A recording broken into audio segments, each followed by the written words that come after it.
నామమున మీకందరికీ శుభములు వందనాలు తెలుపుతుంటున్నానండి. ఈ దినము మనం ధ్యానం చేసుకోబోయే అంశము సఫరింగ్ సర్వెంట్ అనగా బాధింపబడుచున్న సేవకుడు. ఈ విషయము పరిశుద్ధ గ్రంథంలో యెషయా గ్రంథము 52వ అధ్యాయము 13వ వచనం నుండి యెషయా గ్రంథము 53వ అధ్యాయము 12వ వచనం వరకు కూడా రాయబడింది. మొట్టమొదటిగా మనము ఈ అంశాన్ని ఏ విధంగా ధ్యానించాలి అంటే, సేవకుడు అనగా ఎవరు, మరి బాధింపబడుచున్నటువంటి సేవకుడు ఎవరు, సేవకుని యొక్క లక్షణాలు క్రీస్తులో ఏమేమి ఉన్నాయి, అవి ఎలా నెరవేరినాయి, మరి అతన్ని దేవుడు ఎలా హెచ్చించాడు, హెచ్చించినందువలన మనమేమి నేర్చుకోవాలి అనేది ఈరోజు మనం ధ్యానం చేయబోయే విషయాలు. మొట్టమొదటిగా సేవకుడు అనగా ఎవరు అంటే, మనకందరికి తెలిసినటువంటి విషయమే. సేవ చేసేవాడు, పరిచర్య చేసేవాడు, పరిచారము చేసేవాడు అనే మీనింగ్ను మనము తీసుకోవచ్చు. అయితే రెండవదిగా బాధింపబడుచున్న సేవకుడు ఎవరు అనే విషయాన్ని మనం గమనిస్తే, యేసుక్రీస్తుల వారే బాధింపబడుచున్నటువంటి సేవకుడు. ఎలాగంటే పరిశుద్ధ గ్రంథంలో అపోస్తుల కార్యములు 3వ అధ్యాయము 26వ వచనంలో, దేవుడు తన సేవకుని పుట్టించి మీలో ప్రతి వానిని వాని దుష్టత్వము నుండి మళ్లించుట వలన మిమ్మను ఆశీర్వదించుట కొరకు ఆయనను మొదట మీ యొద్దకు పంపెనని చెప్పాను. సో మనల్ని ఆశీర్వదించటానికి దేవుడు తన సేవకుడైనటువంటి యేసు ప్రభుల వారిని పుట్టించినట్టుగా మనము ఈ వాక్యం ద్వారా గ్రహించవచ్చు. మరి రోమీలకు రాసిన పత్రిక 5వ అధ్యాయం 8వ వచనంలో కూడా దేవుడు మన ఎడల తన ప్రేమను వెల్లడిపరుచున్నాడు. ఎలా వెల్లడిపరుస్తున్నాడంటే, మనం ఇంకను పాపులమై ఉండగానే క్రీస్తు మన కొరకు చనిపోయెను. సో మనందరి పాపములను తీసివేయడానికి, క్రీస్తును మరి మరణింప చేయడానికి మన సేవకుడుగా ఆయన తనను తాను సమర్పించుకున్నట్టుగా మనం గమనించవచ్చు. మత్తయి సువార్త 20వ అధ్యాయం 28వ వచనంలో యేసు ప్రభుల వారే ఏం చెప్తున్నాడంటే, మనుష్య కుమారుడు పరిచారం చేయించుకొనుటకు రాలేదు గాని పరిచారం చేయుటకును అనేకులకు ప్రతిగా విమోచన క్రయధనముగా తన ప్రాణమునిచ్చుటకును వచ్చెను అని సెలవిస్తూ ఉంటున్నాడు. సో ఆయన పరిచారం చేయించుకోవడానికి రాలేదు, పరిచారకుడుగా ఆయన వస్తుంటున్నాడు. మరి మనము ధ్యానిస్తున్నటువంటి అంశము బాధింపబడుచున్నటువంటి సేవకుడు కదా. మరి ఆయననే బాధింపబడే సేవకుడుగా, పరిచారకుడుగా ఈ లోకంలో తానుంటున్నట్టుగా తానే ఒప్పుకుంటున్నాడు. మత్తయి సువార్త 20వ అధ్యాయం 28వ వచనంలో, లూకా సువార్త 22వ అధ్యాయం 27వ వచనంలో 2వ భాగంలో, అయినను నేను మీ మధ్య పరిచర్య చేయు వాని వలె ఉన్నాను అని ఆయన ఒప్పుకుంటున్నట్టుగా మనం గమనించవచ్చును. కాబట్టి బాధింపబడుచున్నటువంటి సేవకుడు యేసుక్రీస్తుల వారే అని గ్రంథంలో చాలా స్పష్టంగా చెప్పబడుతూ ఉంటున్నది. అయితే ఈ యొక్క సేవకుని యొక్క లక్షణాలు మరి క్రీస్తులో ఏమేమి ఉంటున్నాయి అని మనం గమనించినట్లయితే, యేసు ప్రభుల వారు ఈ లోకానికి రాకపూర్వమే 700 సంవత్సరముల క్రితమే ఆయనను గురించి లేఖనాలు లిఖింపబడుతూ ఉంటున్నాయి. ప్రవక్తలు ప్రవచనాల ద్వారా చెప్తూ ఉంటున్నాడు. మొదటిగా మనం గమనించినట్లయితే యెషయా గ్రంథము 42వ అధ్యాయం 1 నుంచి 4 వరకు మనము గమనించినట్లయితే 1వ వచనంలో, ఇదిగో నేను ఆదుకొను నా సేవకుడు, నేను ఏర్పరచుకొనినవాడు, నా ప్రాణమునకు ప్రియుడు, అతని యందు నా ఆత్మను ఉంచియున్నాను, అతడు అన్యజనులకు న్యాయము కనపరచునని సేవకుని యొక్క లక్షణాలను చెప్తున్నాడు. మొట్టమొదటిగా ఆయన ఏర్పరచుకున్నాడు, తర్వాత ఆయన తనకు ప్రియుడైనటువంటి వాడు, ఆయనలో తన ఆత్మను దేవుడు ఉంచుంటున్నాడు. ఆ సేవకుడు అన్యజనులకు న్యాయము కనపరిచేవాడుగా ఉంటున్నాడు. రెండవదిగా అతడు కేకలు వేయడు, అరవడు, తన కంఠస్వరం వీధిలో వినపడనీయడు. సేవకుడైన వాడు ఎక్కడ నోరు తెరిచే అవకాశమే ఉండకూడదు. తర్వాత 3వ వచనంలో, నలిగిన రెల్లును అతడు విరువడు, మకమకలాడుచున్న జనపనార వత్తిని ఆర్పడు, అతడు సత్యమును అనుసరించుచు న్యాయము కనపరచును. సత్యాన్ని మాత్రమే అనుసరించేవాడు, ఇంకా మిగతా వాటి జోలి ఆయన వెళ్ళనే వెళ్ళడు. అది సేవకుని యొక్క లక్షణం. 4వదిగా భూలోకమున న్యాయము స్థాపించు వరకు అతడు మందగిలడు, నలుగుడు పడడు, ద్వీపములు అతని బోధ కొరకు కనిపెట్టును అని అతన్ని గురించి రాయబడి ఉంది. 2వదిగా మనం గమనించినట్లయితే యెషయా గ్రంథము 49వ అధ్యాయం 6-7 వచనాల్లో సేవకుడైనటువంటి యేసు ప్రభుల వారు ఏ విధంగా రాబోతున్నాడో చెప్తున్నాడు. చూడండి, యాకోబు గోత్రపు వారిని ఉద్ధరించినట్లును ఇశ్రాయేలీలో తప్పింపబడిన వారిని రప్పించినట్లును నా సేవకుడవై ఉండుట ఎంతో స్వల్ప విషయము. భూదిగంతముల వరకు నేను కలుగజేయు రక్షణకు సాధనమగుటకై అన్యజనులకు వెలుగై ఉండునట్లు నిన్ను నియమించి ఉన్నానని తండ్రి అయినటువంటి దేవుడు కుమారుడైనటువంటి యేసు ప్రభుల వారిని ఎందుకు ఏర్పరచుకున్నాడో, ఇశ్రాయేలు గోత్రపు వారిని ఉద్ధరించటానికి, ఇశ్రాయేలు వారిలో తప్పించబడిన వారిని రప్పించటానికి, ఆ సేవకుడవై ఉండుటకు, రక్షణ కలగజేయుటకు, సాధనంగా ఉండుటకు నిన్ను ఏర్పరచుకొని ఉంటున్నానని తండ్రి అయిన దేవుడు సెలవిస్తూ ఉంటున్నాడు. తర్వాత మనం గమనించినట్లయితే 2వ వచనంలో అంటే 7వ వచనంలో ఇశ్రాయేలు విమోచకుడును పరిశుద్ధ దేవుడునగు యెహోవా మనుషుల చేత నిరాకరింపబడిన వాడును, జనులకు అసహ్యుడును, నిర్ణయాత్ముల సేవకుడునగు వానితో ఈలాగు సెలవిచ్చుచున్నాడు. ఇక్కడ దేవుడు, తండ్రి అయినటువంటి దేవుడు, పరిశుద్ధ దేవుడు, ఆయన సేవకుడైనటువంటి యేసు ప్రభుల వారిని ఏ విధంగా పరిచయం చేస్తున్నాడంటే, మనుషుల చేత నిరాకరింపబడిన వాడుగా ఉండాలంట సేవకుడు. జనులకు అందరికీ అసహ్యుడుగా ఉంటాడు, నిర్ణయాత్ముల సేవకుడుగా కూడా ఉంటాడు. ఆ లక్షణాలన్నీ మరి యేసు ప్రభులో ఉన్నాయో లేదో మనము తర్వాత ఏ విధంగా అవి నెరవేర్చబడుతుంటున్నాయో మనం గమనిద్దాము. అంతకంటే ముందు యెషయా గ్రంథము 50వ అధ్యాయం 6వ వచనంలో కూడా యేసు ప్రభుల వారి యొక్క సేవకుని లక్షణాలు, కొట్టువారికి నా వీపును అప్పగించి తిని, వెంట్రుకలు పెరికివేయి వారికి నా చెంపలను అప్పగించి తిని, ఉమ్మివేయి వారికి అవమానపరచు వారికి నా ముఖము దాచుకొనలేదు. సో సేవకుడైనటువంటి వాడు ఇలాంటివన్నీ కంపల్సరిగా చేయవలసినటువంటి వాడై ఉండాలి. అయితే యేసు ప్రభువులో మరి సేవకుడుగా ఆయన ఏ విధంగా నెరవేర్చబడినాయి అన్నది మనము యెషయా గ్రంథము 53వ అధ్యాయం 2వ వచనం నుంచి మనం గమనిస్తే, అక్కడ 2వ వచనంలో లేత మొక్కవలెను ఎండిన భూమిలో మొలుచు మొక్కవలెను అతడు పెరిగెను. ఎండిన భూమి మరి దేనికి సాదృశ్యంగా ఉంది అంటే, ఇశ్రాయేలీల వారి నిస్సారమైన ఆధ్యాత్మిక స్థితికి, విశ్వాసంలో నిరీక్షణ లేని స్థితిలో ఉండే స్థితికి సాదృశ్యంగా ఉంది. అలాంటి స్థితిలో మరి యేసు ప్రభుల వారు లేత మొక్కవలే ఆ ఇజ్రాయేలీలలో జన్మించినట్లుగా మనము భావించవచ్చు. ఇక్కడ యేసు ప్రభువు పేదవాడుగా, సేవకుడుగా, పేరు ప్రతిష్టలు లేనివాడిగా వచ్చాడు. మరి ఈ విషయం మార్కు సువార్త 6వ అధ్యాయం 3వ వచనం మనం గమనించినట్లయితే, ఇతడు యాకోబు, యోసే, యూదా, సీమోను అను వారి సహోదరుడు కాడా, వడ్లవాడు కాడా అనే మాట రాయబడింది. దీన్ని బట్టి అతడు ఎంత సామాన్యమైనటువంటి కుటుంబంలో జన్మించాడో మనం గమనించవచ్చు. లూకాసు వార్త 9వ అధ్యాయం 58వ వచనంలో నక్కలకు బొరియలును ఆకాశ పక్షులకు నివాసములను కలవు గాని మనుష్య కుమారునికి తలవాల్చుకొనుటకైనను స్థలము లేదు. ఆయన ఈ లోకంలో ఎంత పేదవాడుగా, ఎంత ధనవంతుడిగా కాకుండా సామాన్యుడిగా, సాదాసీదా వ్యక్తిగా జన్మించాడని లూకాసు వార్తలో కూడా రాయబడింది. కానీ ఆ యూదులేమో వాళ్ళ దాస్యమనే కాడి నుంచి తప్పించటానికి శూరుడైనటువంటి వ్యక్తి అభిషక్తుడిగా రావాలని వాళ్ళు ఎదురు చూస్తూ ఉంటున్నారు. కానీ అలాంటి రాజోచితమైన వైభవాలు, ఆడంబరాలతో ఆయన ఈ లోకంలోకి రాలేదు. చాలా సామాన్యమైనటువంటి వ్యక్తిగా, సేవకుడిగా ఈ లోకంలోకి వచ్చినట్టుగా మనం గమనిస్తుంటున్నాం. 53వ అధ్యాయం 3వ వచనాన్ని మనం గమనించినట్లయితే, ఆ సేవకుడైనటువంటి వ్యక్తి తృణీకరింపబడిన వాడును, ఆయను మనుషుల వలన విసర్జింపబడిన వాడును, వ్యసనాక్రాంతుడుగాను, వ్యాధిని అనుభవించిన వాడుగాను, మనుషులు చూడనొల్లని వాడుగాను ఉండెను. అతడు తృణీకరింపబడిన వాడు కనుక మనము అతనిని ఎన్నిక చేయకపోతిమి అని రాయబడింది. నిజంగా ఆయనను తృణీకరించారు.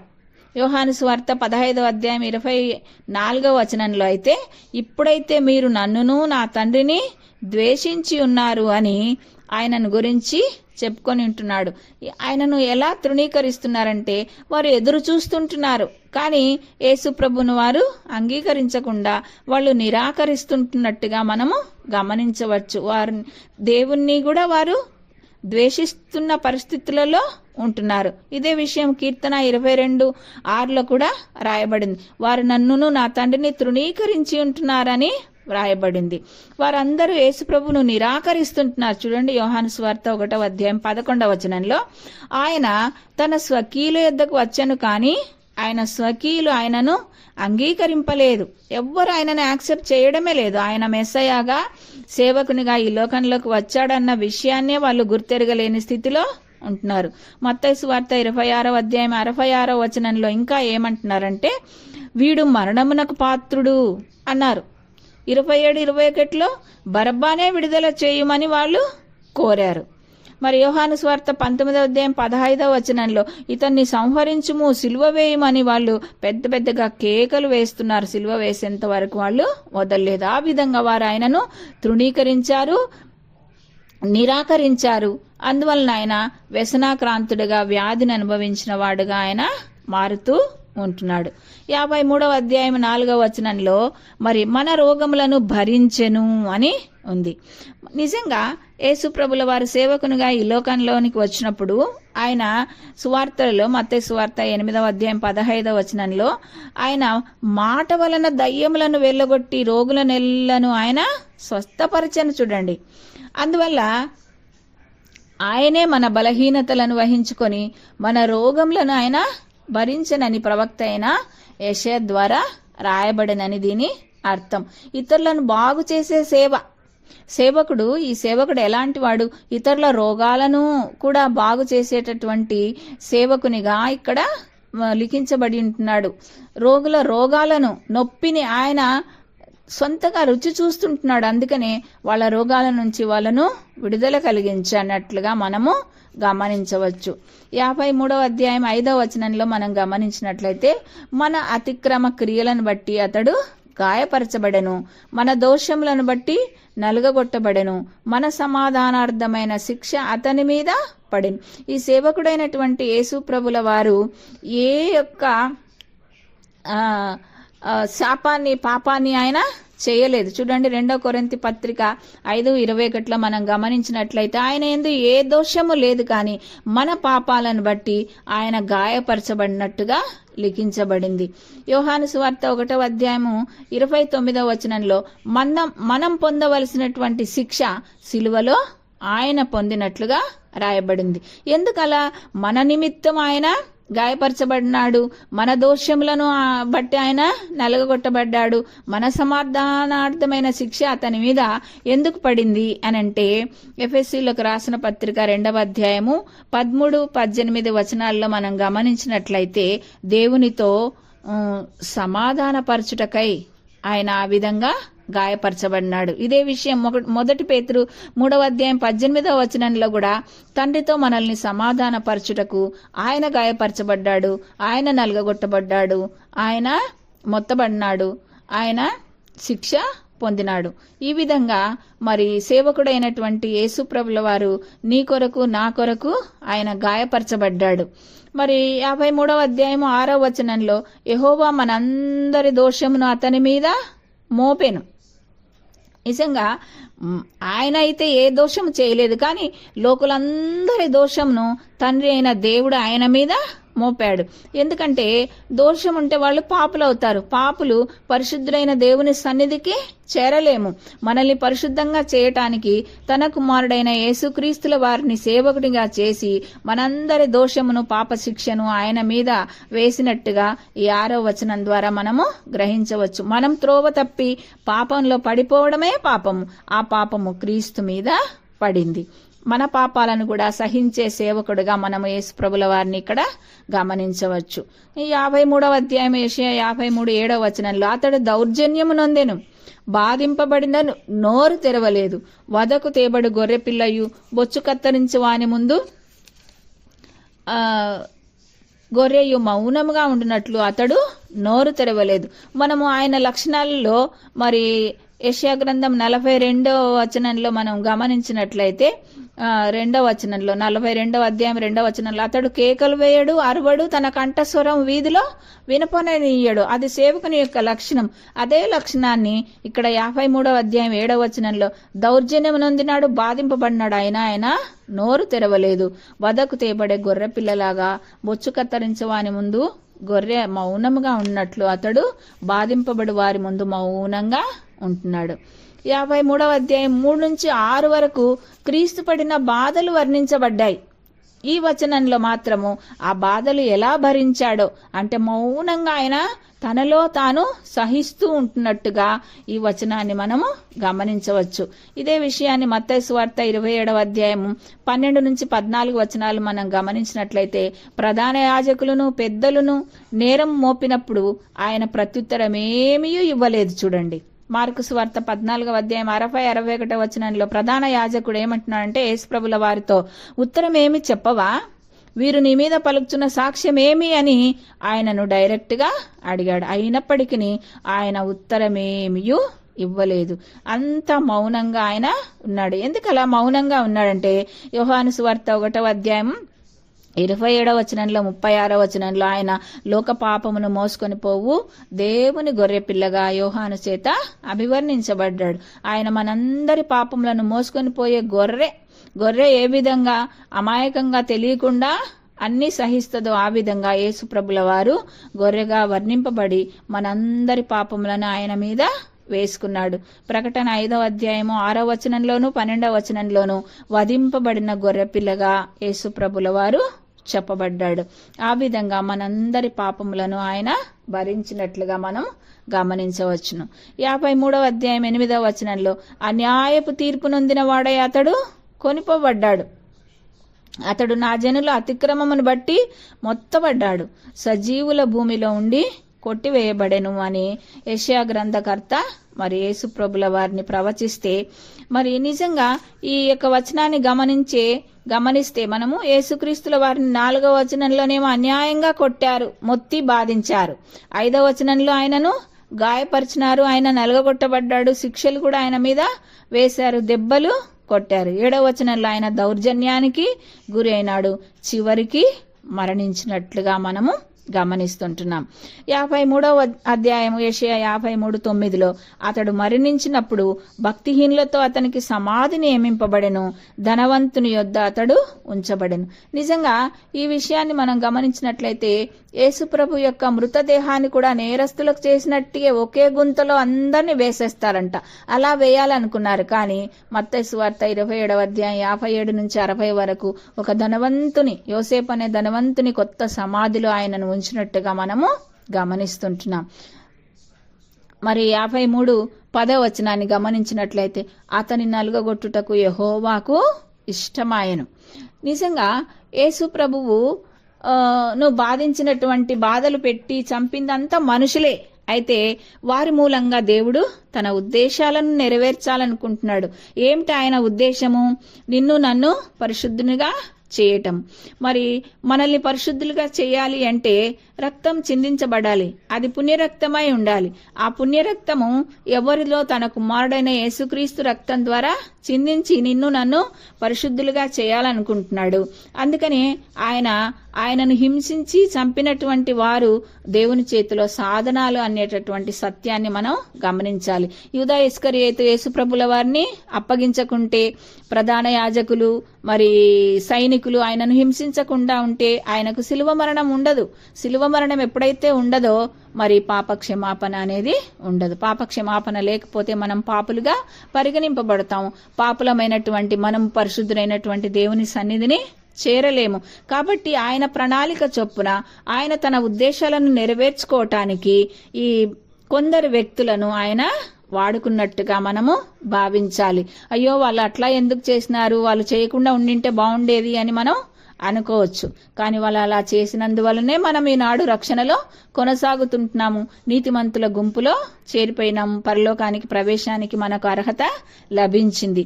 సో మానవుల పాపాల కోసం క్రీస్తును అపరాధాల కోసమైన బలిగా చేసేందుకు దేవుడు దుష్టులైనటువంటి మనుషులను కొందరిని వాడుకున్నాడు. మరి యేసుప్రభుల వారు అలా తల వంచి మౌనంగా ఉండటానికి కారణం ఏమై ఉండొచ్చంటే తండ్రి సంకల్పాన్ని, ఆయన ఉద్దేశాన్ని, ఆయన ప్రణాళికలను ముఖ్యంగా ఎంచడమే ముఖ్యమై ఉండవచ్చునమాట. 53వ అధ్యాయము 11వ వచనాన్ని మనం గమనించినట్లయితే, నీతిమంతుడైన నా సేవకుడు జనుల దోషములను భరించి తనకున్న అనుభవ జ్ఞానం చేత అనేకులను నిర్దోషులనుగా చేయును అని రాయబడింది. యేసు ప్రభువు నీతి న్యాయాలు కలవాడు కనుకనే న్యాయంగా మన పాపాలను భరించాడు. కనుక అనేకుల పాపాలకు తగినంత అపరాధ పరిహారార్థమైన చెల్లించాడు. తద్వారా ఇతరులకు నీతి న్యాయాలను మరి ఇవ్వగలుగుతూ ఉంటున్నాడు. ఎలా ఆయన నీతి న్యాయాలుగా ఇవ్వగలుగుతాడు? మనము ఆయనను విశ్వసించినప్పుడు మాత్రమే ఆయన మనల్ని నీతిమంతులుగా తీర్చుతాం.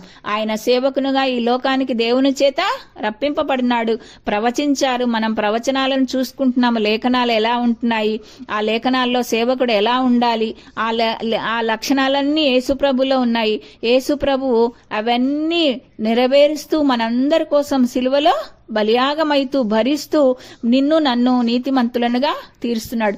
అయితే మనం ఇప్పుడు ఏం చేయాలి? మనము విశ్వసించాలి. చూడండి, రోమీలకు రాసిన పత్రిక 3వ అధ్యాయం 24వ వచనంలో, కాబట్టి నమ్మువారు ఆయన కృపచేతనే క్రీస్తు యేసునందలి విమోచనం ద్వారా ఉచితముగా నీతిమంతులని తీర్చబడుతున్నారు. కేవలము మనము నమ్మితే చాలు, మనకు నీతిమంతులముగా మనము తీర్చబడుతూ ఉంటున్నాము. ఆయనను నమ్మాలి. ఆయనను నమ్మితే మనము నీతిమంతులముగా తీర్చబడుతున్నాం. ఇదే రోమా 3:26లో, దేవుడు ఇప్పటి కాలమందు తన నీతిని కనపరచు నిమిత్తము తాను నీతిమంతుడును యేసునందు విశ్వాసం కలవానిని నీతిమంతునిగా తీర్చువాడునై ఎండుటకు ఆయన అలాగూ చేశాను. ఎలాగూ? మనం ఇంకా పాపులమై ఉండగానే మన కొరకు ఆయనను సిలువకు అప్పగించి సిలువ మరణం పొందించి మనల్ని నీతిమంతులనుగా తీర్చినాడు. ఎందుకొరకంటే మన నిమిత్తమే, మనలో తన నీతిని చూడాలి అనుకుంటున్నాడు. కాబట్టి ఆ విధంగా యేసు ప్రభుల వారిని శిక్షించినట్టుగా మనం భావించాలి. రోమీలకు రాసిన పత్రిక 3వ అధ్యాయం 28వ వచనంలో, ధర్మశాస్త్ర సంబంధమైన క్రియలు లేకుండా విశ్వాసము వలననే మనుషులు నీతిమంతులని తీర్చబడుచుంటున్నారు. సో ధర్మశాస్త్రం కొట్టివేయబడింది. యేసుప్రభుల వారు ఈ లోకంలో జన్మించి ధర్మశాస్త్రాన్ని నెరవేర్చి దాన్ని కొట్టివేసి కేవలం కృపచేతనే మనల్ని నీతిమంతులుగా తీస్తున్నాడు. కాబట్టి మనము ఆయన యందు మాత్రమే విశ్వాసం ఉంచవలసినటువంటి వారమై ఉంటున్నాం. రోమా పత్రిక 4వ అధ్యాయం 25వ వచనంలో, ఆయన మన అపరాధముల నిమిత్తం అప్పగింపబడి మనము నీతిమంతులుగా తీర్చబడుటకై లేపబడెను. ఆయన మరణించినాడు కానీ తిరిగి లేపబడినాడు, నిన్ను నన్ను నీతిమంతులుగా చేయడం కొరకని. తర్వాత రోమీలకు రాసిన పత్రిక 10వ అధ్యాయం 10వ వచనంలో, 5వ అధ్యాయం చూద్దాం ముందర. 5వ అధ్యాయం 1వ వచనంలో, విశ్వాస మూలమున మనము నీతిమంతులముగా తీర్చబడి మన ప్రభు అయిన యేసుక్రీస్తు ద్వారా దేవునితో సమాధానం కలిగి ఉందము. ఆయనైతే మన కొరకు ఇన్ని శ్రమలు చేశాడు. ఇప్పుడు మనం చేయవలసినటువంటి పని ఏంటంటే, మనము మన ప్రభు అయిన యేసుక్రీస్తు ద్వారా దేవునితో సమాధానంగా ఉందాం. చివరిగా 10వ అధ్యాయం 10వ వచనంలో, ఏలైనగా నీతి కలుగునట్లు మనుషుడు హృదయములో విశ్వసించును, రక్షణ కలుగునట్లు మరి నోటితో ఒప్పుకొనును.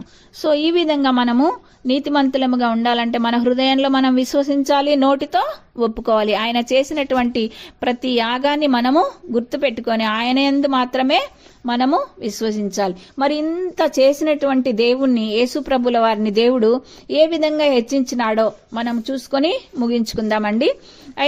యెషయా గ్రంథం 53వ అధ్యాయం 12వ వచనంలో, కావున గొప్ప వారితో నేను అతనికి పాలు పంచిపెట్టేదను. దేవుడు మరి నలుగగొట్టబడినందుకు, మొత్తబడినందుకు, హింసింపబడినందుకు ఆయనను దేవుడు ఎలా హెచ్చించినాడంటే, గొప్ప వారితో నేను అతనికి పాలు పంచిపెట్టేదను, గనులతో కలిసి అతడు కొల్ల సొమ్మును విభాగించుకొనును అని రాయబడింది. ఇదే విషయం అపోస్తుల కార్యంలో 2వ అధ్యాయం 32, 33 వచనాలను గమనిస్తే దేవుడు ఎలా హెచ్చించినాడో చూడండి. యేసుప్రభుల వారిని దేవుని కుడిపార్శ్వమునకు హెచ్చింపబడి పరిశుద్ధాత్మను గూర్చిన వాగ్దానమును తండ్రి వలన పొందెను. కుడిపార్శ్వమున కూర్చున్నాడు, పరిశుద్ధాత్మను గూర్చిన వాగ్దానాన్ని ఆయన పొందినట్టుగా మనము చూస్తుంటున్నాం. సేవకుడైనటువంటి యేసు ప్రభుల వారిని దేవుడు ఎలా హెచ్చిస్తున్నాడంటే, తన కుడిపార్శ్వమునకు హెచ్చింపబడినాడు. అపోస్తుల కార్యములు 3వ అధ్యాయం 13వ వచనంలో మన పితరుల దేవుడు యేసును మహిమపరిచి ఉంటున్నాడు. యేసు ప్రభువును ఎంతో మహిమకైనా తీసుకుపోయినట్టుగా రాయబడింది. 3వ విధిగా మనం గమనించినట్లయితే ఎఫెసీయులకు రాసిన పత్రిక 1వ అధ్యాయము 20 నుంచి 23 వరకు మనం గమనిస్తే, ఆయన ఆ బలాతిశయము చేత క్రీస్తును మృతులలో నుండి లేపి సమస్తమైన ఆధిపత్యం కంటేను యుయుగమునందును మాత్రమే కాక రాబో యుగమునందును పేరు పొందిన ప్రతి నామము కంటేను ఎంతో హెచ్చుగా పరలోకమునందు ఆయనను తన కుడి పార్శ్వమున కూర్చుండబెట్టుకున్నాడు. ఇంకా చూడండి, ఇంకా తిరుగులేని బ్లెస్సింగ్ ఇది. ఎలా? మృతులలో నుండి ఆయనను లేపినాడు. సమస్తమైన ఆధిపత్యం కంటే, అంటే అది ఎలాంటిది? ఈ యుగమునందే కాక రాబో యుగమునందు కూడా పేరు పొందిన ప్రతి నామము కంటే ఎంతగానో హెచ్చించి పరలోకమునందు ఆయనను తన కుడి పార్శ్వమున కూర్చుండబెట్టుకున్నట్టుగా అంత గొప్ప ఘనతను యేసుప్రభుల సేవకుడైనటువంటి యేసుప్రభుల వారికి దేవుడు ఇచ్చినట్టుగా మనం గమనించవచ్చు. ఫిలిప్పీలకు రాసిన పత్రిక 2వ అధ్యాయము 9 నుంచి 11 వరకు కూడా పరలోకమందున్న వారిలో గాని, భూమి మీద ఉన్న వారిలో గాని, భూమి క్రింద ఉన్న వారిలో గాని ప్రతి వాని మోకాలను యేసునామమున వంగునట్లును, ప్రతి వాని నాలుకయు తండ్రి అయిన దేవుని మహిమార్థమై యేసుక్రీస్తు ప్రభువు అని ఒప్పుకొనున్నట్లును దేవుడు ఆయనను అధికముగా హెచ్చించి ప్రతి నామమునకు పైనామమును ఆయనకు అనుగ్రహించెను. చూడండి, ఇంకా ఈ మనము పరలోకానికి వెళ్ళాలి అంటే దానికి మార్గం ఏందంటే యేసుక్రీస్తుల వారే. ఆయన నామం ద్వారానే మన ప్రార్థన గాని, మన స్తుతి గాని, మన పరలోకానికి వెళ్ళడం గాని అన్ని కూడా యేసుక్రీస్తు ద్వారానే కలుగునట్లుగా, ఆయన నామమున ప్రతి మోకాలు వంగునట్లుగా దేవుడు ఆయనను అన్ని నామముల కంటే పైనామముగా ఆయనను హెచ్చించినట్లుగా మనము గమనిస్తాం. సో సేవకుడిగా మరి లక్షణాలు మనం గమనించాము. యేసుక్రీస్తు ఆ సేవకుని లక్షణాలను ఎలా నెరవేర్చాడో గమనించినాము. నెరవేర్చినందువలన యేసు ప్రభువును ఏ విధంగా హెచ్చించినాడో గమనించినాము. ఇప్పుడు మరి మనము ఆయన యందు విశ్వాసం ఉంచినటువంటి మనము ఏమి చేయాలి? యేసు ప్రభుల వారు పరిచారం చేయుటకు రాలేదు గాని, పరిచారము చేయించుకొనుటకు రాలేదు గాని పరిచారం చేయుటకు వచ్చినాడు. మనమందరం మానవులము. మనం హెచ్చుగా ఉండాలి, మనమే అందరికంటే హైయర్ అథారిటీలో ఉండాలని మనము ఆశపడుతుంటాం. కానీ మన మాదిరి అయినటువంటి యేసుప్రభుల వారు ఎంతగానో తగ్గించుకొని ఆయన పరలోక వైభవాన్ని వదిలి ఈ లోకంలో రిక్తునిగా జన్మించాడు, దాసునిగా జన్మించినాడు, పరిచర్య చేశాడు, శిష్యుల పాదాలు కడిగినాడు.